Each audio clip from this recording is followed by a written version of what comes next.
Hi friends, welcome to Isha's diary. ഇന്ന് ഞാൻ ഉണ്ടാക്കാൻ പോകുന്നത് ഒരു മട്ടൺ റോസ്റ്റ് ആണ്. അതിനുവേണ്ടി ഞാൻ എടുത്തിരിക്കുന്നത് 1/2 കിലോ മട്ടണാണ്.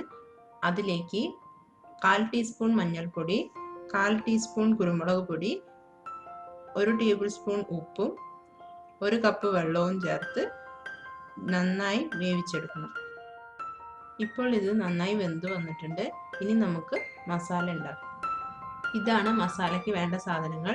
ഇത് ഞാൻ ഡിസ്ക്രിപ്ഷൻ ബോക്സിൽ കൊടുത്തിട്ടുണ്ട്.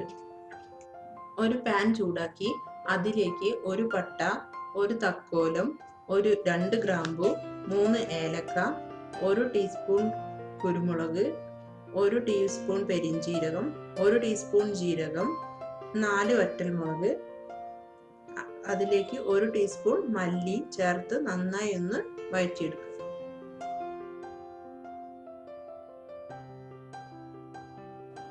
ഇതൊന്ന് നന്നായി റോസ്റ്റായി വന്നതിന് ശേഷം അതിലേക്ക് ഇഞ്ചി 2 ടേബിൾ സ്പൂൺ, വെളുത്തുള്ളി 6 എണ്ണം, ഒരു 10 ചെറിയുള്ളി, പിന്നെ കുറച്ച് കറിവേപ്പില, കുറച്ച് മല്ലിയില ഇവ ചേർത്ത് നന്നായി വഴറ്റിയെടുക്കുക.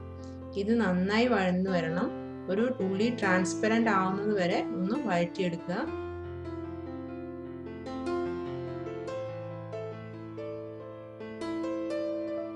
ഇനി നമുക്ക് ഇതൊരു മിക്സി ജാറിലേക്ക് മാറ്റി നന്നായിട്ടൊന്ന് ഗ്രൈൻഡ് ചെയ്തെടുക്കാം.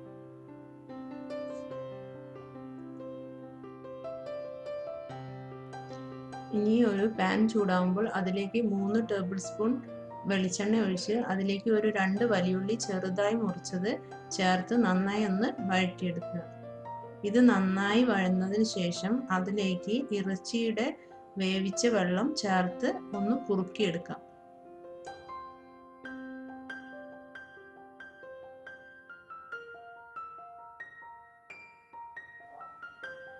ഈ ചാറൊന്ന് കുറുകി വരുമ്പോൾ ഇതിലേക്ക് നമുക്ക് അരച്ചു വെച്ചിരിക്കുന്ന മസാല ചേർക്കാം.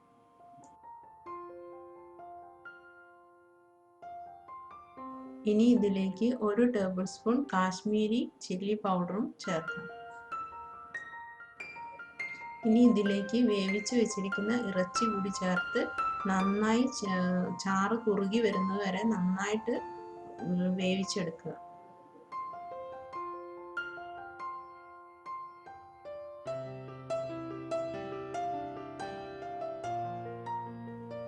ഇപ്പോൾ ചാറൊക്കെ കുറുകി മട്ടൺ റോസ്റ്റ് നന്നായിട്ട് റെഡിയായി വന്നിട്ടുണ്ട്. ഇതിൽ നമ്മൾ ഒരു മസാലയും നമ്മൾ പുറത്തു നിന്നുള്ളതൊന്നും യൂസ് ചെയ്യുന്നില്ല. ഇത് നമ്മൾ വീട്ടിൽ തന്നെ പൊടിച്ച മസാലയാണ് ഉപയോഗിക്കുന്നത്. അതുകൊണ്ട് തന്നെ ഫ്രഷ് ആയിട്ടുള്ള മസാല യൂസ് ചെയ്യുന്നതുകൊണ്ട് ഇത് വളരെ ടേസ്റ്റിയാണ്. എല്ലാവരും ട്രൈ ചെയ്ത് നോക്കുക, എന്നിട്ട് ഫീഡ്ബാക്ക് അറിയിക്കുക. Thank you.